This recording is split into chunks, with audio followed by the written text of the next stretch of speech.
Hey guys, welcome to All Rounder Sachin. My name is Chauhan Sachin and today we are going to talk about Ethereum. आज हम जिस topic के बारे में बात करने जा रहे हैं वो है इथीरियम। अब पर्टिकुलरली आप ये सोचेंगे कि मैंने इथीरियम ही क्यों डिस्कस किया, क्योंकि बिटकॉइन में ऑलरेडी इसके पहले वाले वीडियो में डिस्कस कर चुका हूँ और इथीरियम ही मैं इसीलिए चूज कर रहा हूँ क्योंकि इथीरियम एक एप्लीकेशन है जो कि स्मार्ट कॉन्ट्रैक्ट के बेसिस पर वर्क करता है। बिटकॉइन जो है वो एक ओपन ब्लॉकचेन का बेस्ट एग्जांपल था, इसलिए हमने पिछली वीडियो में उसको डिस्कस किया था। और इथीरियम जो वो है वो स्मार्ट कॉन्ट्रैक्ट्स का एक बहुत ही बेस्ट एग्जांपल है। उसकी एप्लीकेशन इथीरियम में बहुत ही अच्छी तरीके से यूज की गई है, इसी वजह से हम इथीरियम को अभी डिस्कस करेंगे। So now we will move on to our topic Ethereum. So basically what is Ethereum? Ethereum क्या है? इथीरियम की क्रिप्टो करेंसी का नाम है ईथर, इसी पे से इसका नाम पड़ा है Ethereum. Ethereum is the open source blockchain project which uses smart contract as its application. Ethereum का मेन एम ये होता है कि ये एक स्ट्रक्चर्ड लेयर बनाता है जिसकी अपनी एक प्रोग्रामिंग लैंग्वेज होती है और वही प्रोग्रामिंग लैंग्वेज जो सामने वाले पार्टिसिपेंट्स है उनको अपने खुद के स्मार्ट कॉन्ट्रैक्ट्स बिल्ड करने में हेल्प करती है। So basically it gives the right to make their own smart contracts with the use of their D apps. यानी इथीरियम अपने खुद के डी एप्स के द्वारा कस्टमर्स को उतना राइट देता है कि वो खुद के स्मार्ट कॉन्ट्रैक्ट्स बिल्ड कर सके।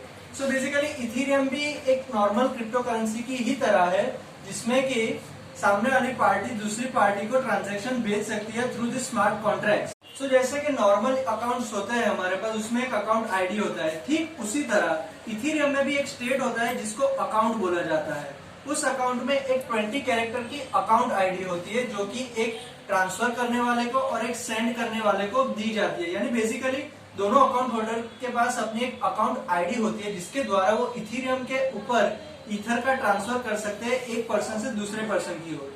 अब इसमें होता ये है कि आईडी जो होगी वो 20 बिट्स की ही होगी, यानी कि उसके कैरेक्टर्स लिमिटेड होंगे और वो 20 बिट्स के अंदर ही आएंगे और इसी आईडी के द्वारा दो लोग ट्रांसफर कर सकते हैं अपने फंड्स को।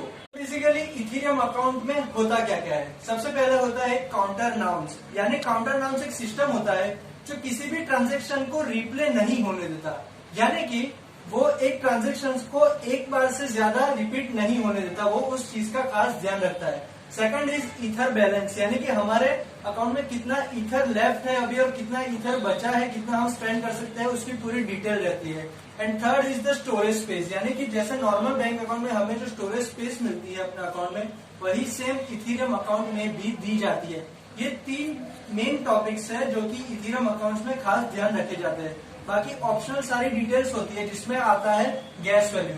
अब गैस वैल्यू क्या है? गैस वैल्यू एक पर्टिकुलर फी होती है जो कि एक ट्रांजैक्शन करने के बाद उस माइनर को दी जाती है। बेसिकली उसका काम यही होता है कि वो उसकी कंप्यूटेशनल करने की जो फीस होती है वो होती है, जैसे कि ट्रांजैक्शन फी हम देते हैं किसी और को अपना ट्रांजैक्शन करने के लिए। Basically there are two types of Ethereum accounts. First is external and second is the contract account. So external account जो है वो एक प्राइवेट की से एक्सेस होता है और जो कॉन्ट्रैक्ट अकाउंट है वो कॉन्ट्रैक्ट कोड से चलता है। और इस सब में एक चीज कॉमन है कि सब में ईथर एक ट्रांजैक्शन फीस की तरह यूज होता है और उस फी को कैरी करने के लिए हम गैस का यूज करते हैं, जिसकी मेन पर्पस यही है कि वो उस ईथर को एक जगह से दूसरी जगह ट्रांसफर करता है। That's why it is called fuel of Ethereum.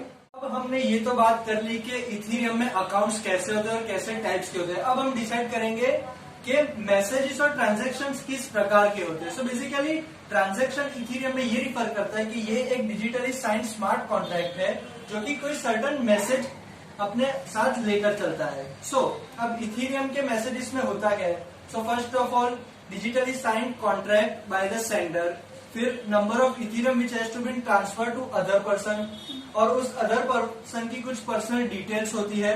Account में अगर कोई डेटा लॉस्ट हो जाता है, जो कि नहीं होता बट फिर भी एज अ केस हम ये मान कर चले, तो उसके अंदर एक ओपी कोड होता है जो कि पूरे डेटा को रिट्राइव करने में यूज होता है। यानी कि सपोज कोई भी डेटा अगर लॉस्ट हो जाता है तो ओपी कोड दिया जाता है जिससे पूरा डेटा बैकअप हम ले सकते हैं। सो बेसिकली ये जो मेन चीज है ये इथीरियम के अंदर आती है और इसी प्रिंसिपल्स पे पूरा इथीरियम चलता है। इथीरियम बेसिकली एक क्रिप्टो करेंसी का नाम है, उसके अंदर ईथर की ट्रांसफर होती है from one person to another. That's it for Ethereum.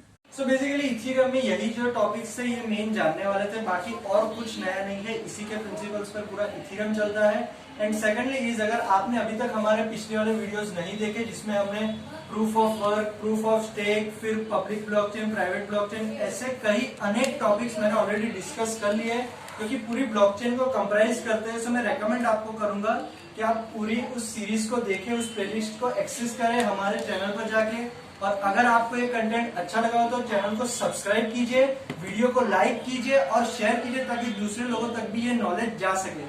और गाइस सेकंड थिंग इज, अगर आप लोग इंस्टाग्राम पर मौजूद है तो आप लोग मुझे इंस्टाग्राम पे फॉलो कर सकते हैं। माई ID will be shown in this upper part and it is Sachin_121_5. So hope you like my video, and if you like it then share it to more people. So that's it for the video. Have a good day. Goodbye.